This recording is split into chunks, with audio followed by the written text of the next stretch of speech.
Welcome,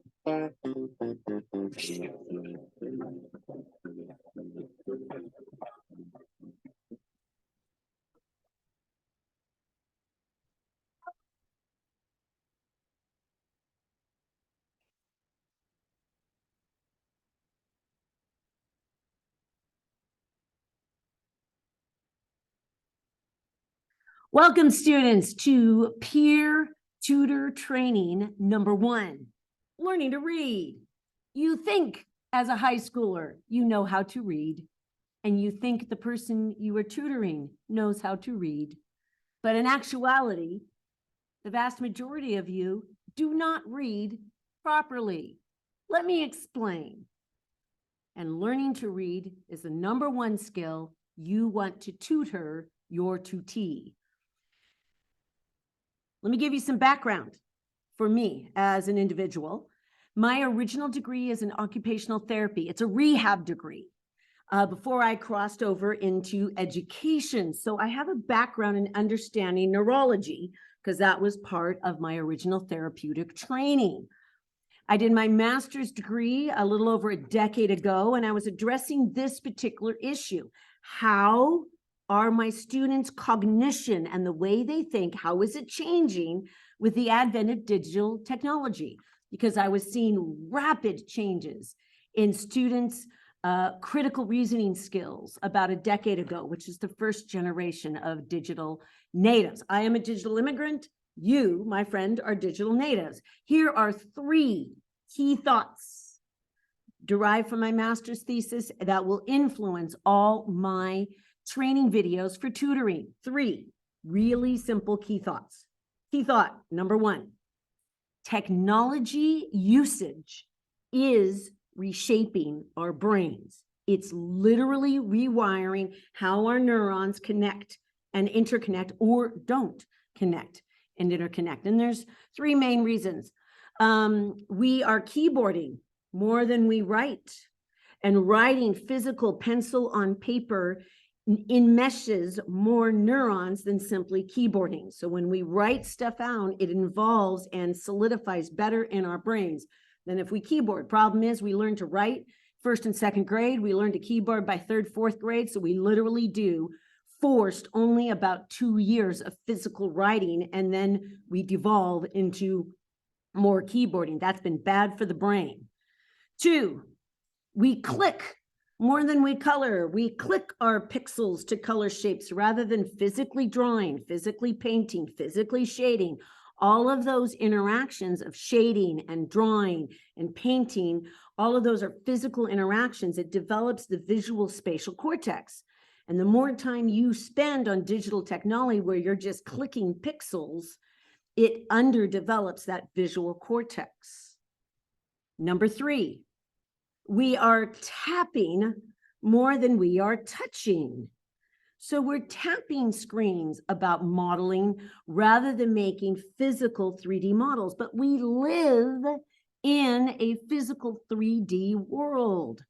So you can tap on a model of a prism, or you can get your hands physically on a prism. But because we spend more time tapping in a realm of 2 dimensions, it is changing the way our brain's ability to visualize in 3 dimensions.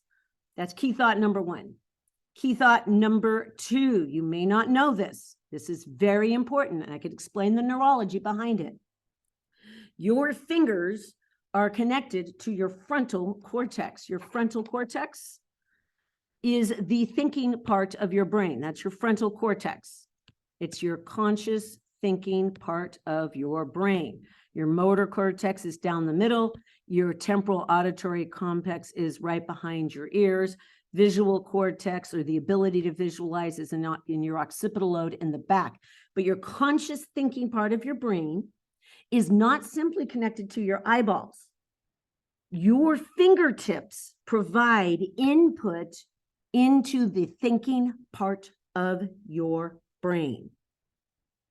Your fingertips are connected to the thinking part of your brain. Therefore, the more you use your fingers to do stuff versus just your eyeballs, it increases your cognition ability. This is vital. Some students know this. Very often, your tutees do not know this. There is a difference from reading on print, a physical book, words in a physical book or notebook. There is a difference compared to skimming on a digital screen. And the reason is when our eyeballs hit any digital screen, including the one you're looking at right now, websites, etc., our eyeballs tend to go into hypertext skimming, where we're just skimming.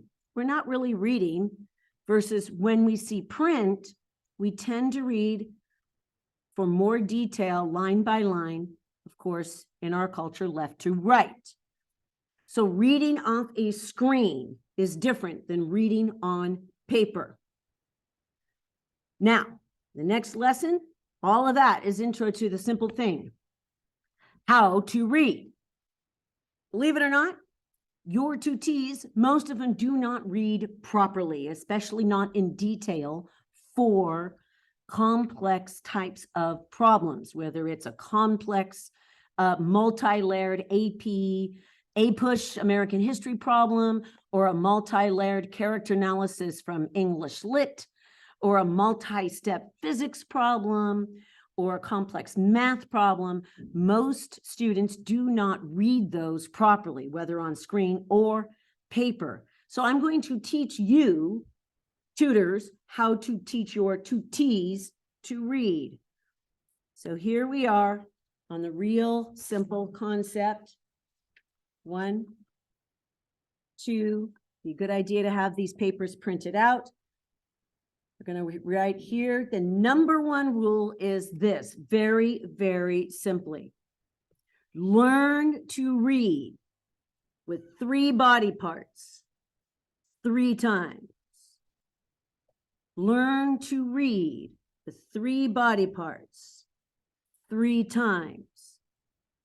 Let me give you a model of what this looks like, at least with one single problem. I'll give you additional problems in future training. Always read with 3 body parts 3 times through. Studies show every single time you reread something, your increased comprehension anywhere from 20 to 25%. The vast majority of the people you will tutor, they will read. I put that in air quotes because most of the time they're not reading, they're skimming. And then they simply say something like, I don't get it. And they don't think to read multiple times. So read with 3 body parts 3 times. Let me explain what I mean. Pass number 1. You're going to read with 3 body parts. You read with your eyeballs, of course, your lips reading words aloud, and your finger, not pencil, finger on the paper. So you read, whether it's on a screen or on paper, finger touches the screen or touches the paper. Your lips move as you read the problem aloud. Never let one of your tutees read a problem silently. Number 3, of course, you're reading with your eyeballs. Got it? Finger, paper, lips moving, out loud sound, eyeballs. Those are your 3 body parts. Finger, lips, eyeballs. So you read, finger on paper, pass through 1 time. Second time, you read again.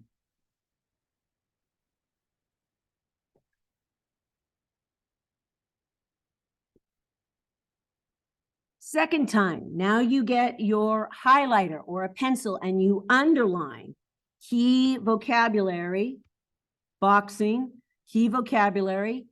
If you're doing math, watch out for numbers and units. If you're doing things like history and English, watch out for specific names and places. So watch out for vocabulary unique to each subject, vocabulary words, names of places for geography, names of people for history, and in math, watch out, of course, for numbers and the corresponding units. That's pass number 2. Pass number 3. This is critical. You want to attempt to translate words into some sort of picture, some sort of diagram, some sort of bullet point outline, some sort of networking web, and you want to connect and reflect. Reflect would be a good question. What else do you know about? We'll be doing another video on questions in a moment, next time. But reflect, what else do you know about this particular subject? You make a global concept. What else do you know about? This little icon, you will see it. Diagrams, know what I call naked diagrams. Dress up, label diagrams, watch your units. I'm going to do one single problem. I'm a math teacher, so I'm going to use a math problem. Going through these, read with 3 body parts 3 times. Future trainings, I'll do an English problem, a history problem, and a science problem, 1 of each, using these exact same 3 methods. Reading with 3 body parts 3 times.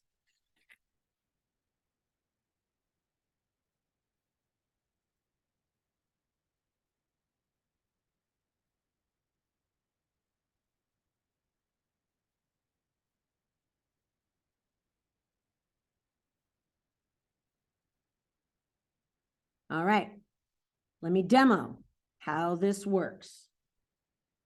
Number 1, first pass. Again, when I say first pass, I am talking about these 3 times, 3 different things.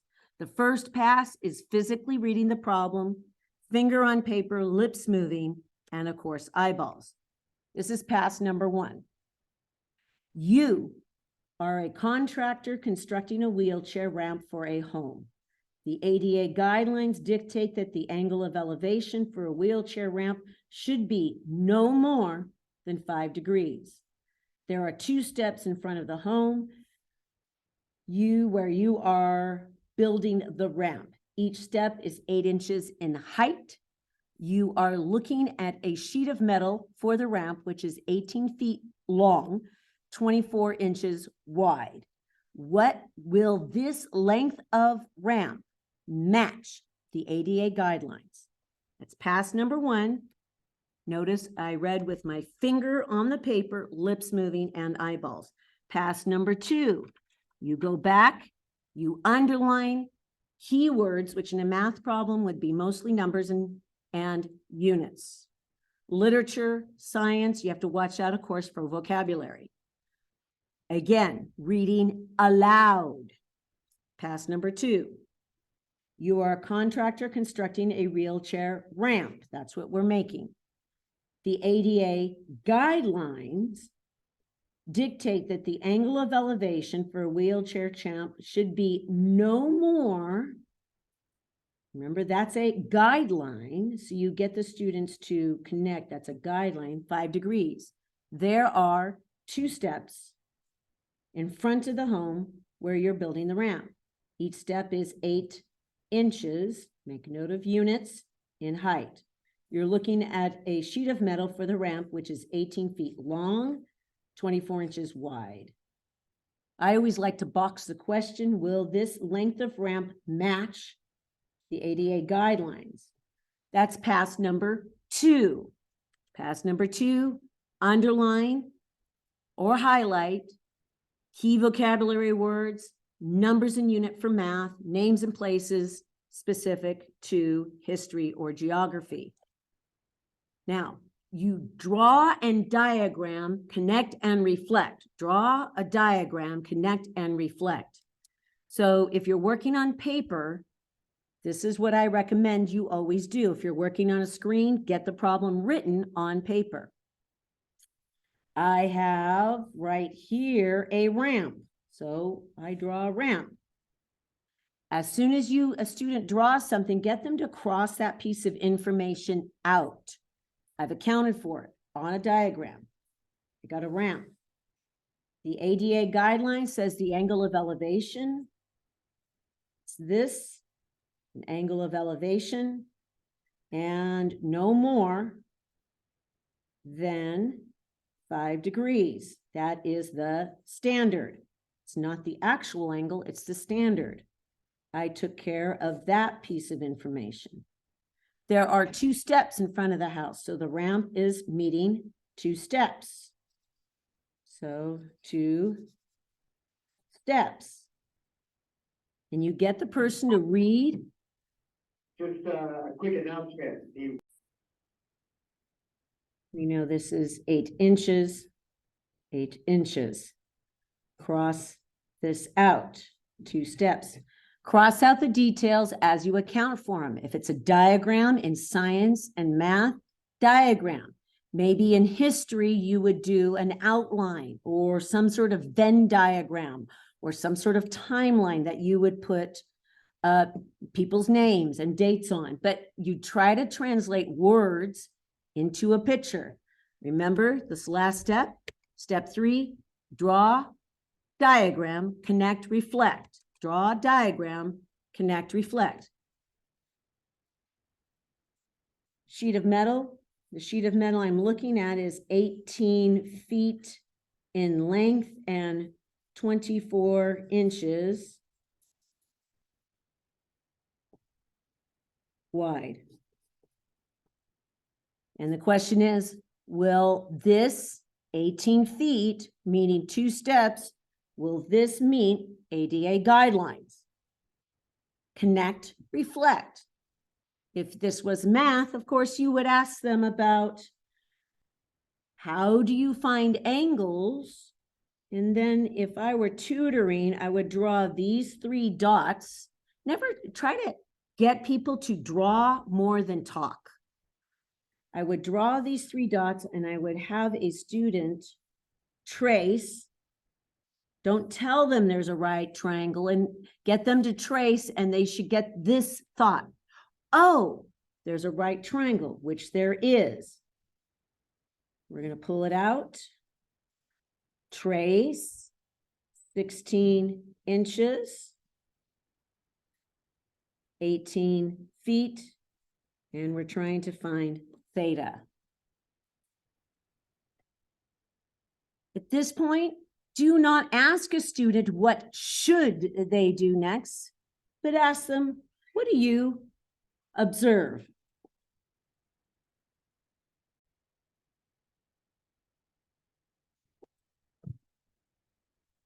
And then you have the student trace and just ask, hey, what does that remind you of? Kind of a broad question, and get them to start talking about the concepts they think are related to whatever this is about. So to recap, learning how to read. You and your 2 T's will learn to read with 3 body parts, 3 times.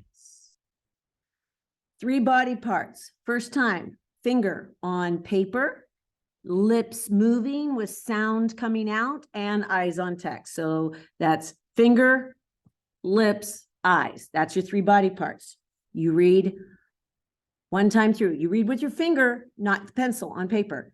2, second pass, you reread again, this time with the pencil or highlighter in hand. Underline, highlight key vocabulary words.